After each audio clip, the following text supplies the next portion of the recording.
Thanks for joining us at 4 o'clock. It is not only Monday, it's the coolest day of the week in many ways. Cool because Tom Green's back with us. I'm back. Yeah, I'm back. Nice to be back.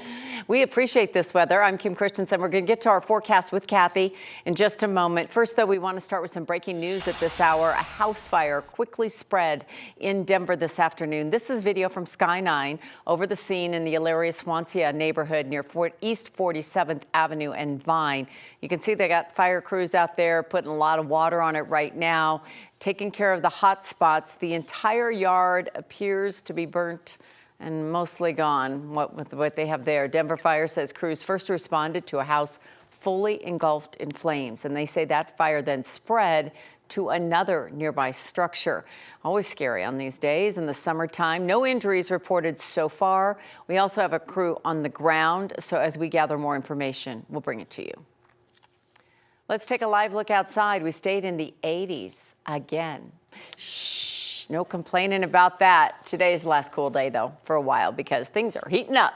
Yeah, especially when you look to the west. Look at this map. People are dealing with unbearable heat in some areas. This is all the excessive heat warnings in effect. It spans all the way from Seattle down to the bottom of the country, covering California, Nevada, parts of Utah and Arizona as well.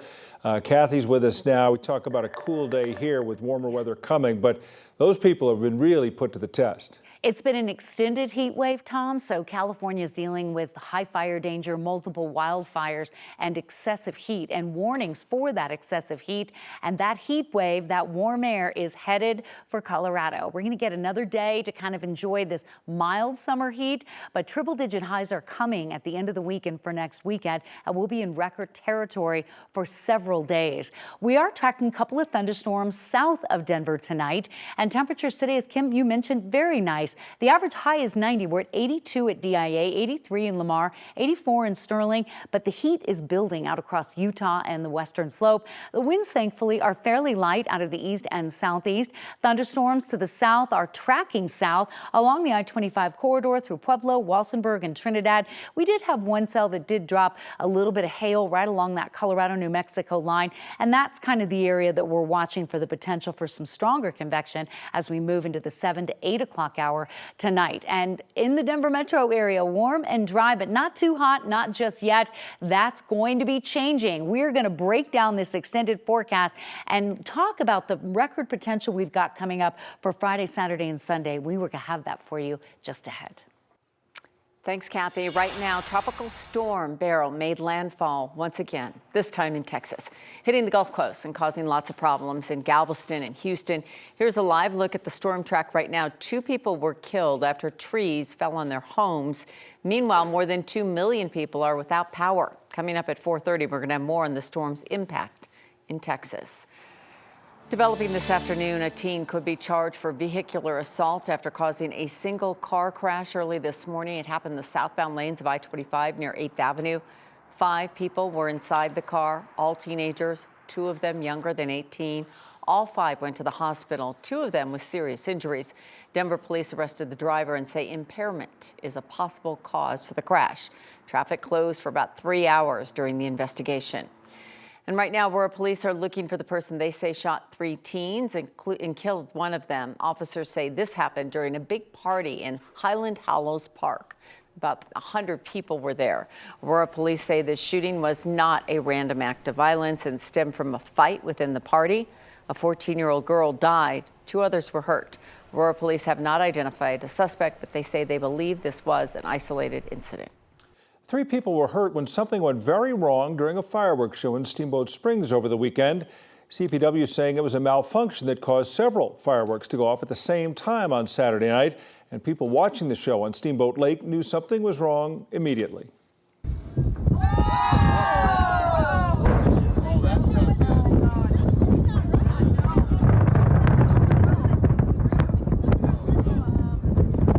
That's not supposed to happen. CPW says those 3 people that were hurt were technicians. North Route Fire says they were treated and released, though, at the scene. The park ended up canceling the rest of the fireworks show, and the park stayed closed until crews were able to finish cleaning up the area yesterday morning. Coming up at 5 o'clock, we're going to hear from the park manager about what happened. It was last month that a Walmart in Aurora shut down, and that left a lot of people who depend on public transportation to wonder where they're supposed to get their groceries. Those people say the area along Havana and Colfax is a food desert now.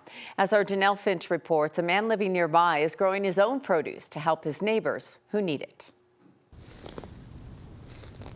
Pulling out weeds and tending to cucumbers isn't work for Christopher Thomas. This is my therapy session right here, straight up. He grows food to fill more than just his plate. It goes to the community. I might see some just walking in the park. Hey, come get some, come get some. Chris is sharing more of his harvest these days, especially in his city of Aurora. There's a lady that lives on Kenton. She normally be walking here, and her son normally be walking here, and I asked her, how do you feel about Walmart closing? And all she could do is put her head down because she has no car. Last month, less than half a mile from the garden, a grocery hub shut its doors. Walmart closed its location at Havana and Colfax, citing underperformance. The city has responded to worries around food insecurity. Walmart isn't the first big box store that was there that has closed down. And so I think folks are concerned and really calling into question what the strategy is. You know, what's the long-term vision for the area?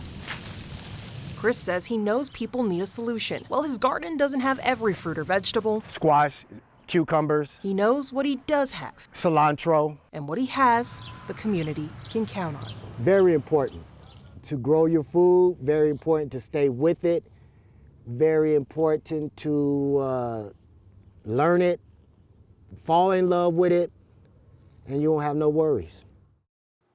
This Saturday, Food Justice Northwest and Councilwoman Murillo are hosting a community meeting about this issue. They're gathering at Montview Elementary at 10 a.m. to discuss the recent store closures and the future of access to food. In the studio, Janelle Finch, 9 News. We take it for granted, you know, and we also become dependent on our individual stores. We think of it as our store. So that's really hard on these folks, but wow, getting that fresh produce will be good. He's definitely helping a lot of people, and they definitely appreciate him. I bet they do. Thank you, Janelle.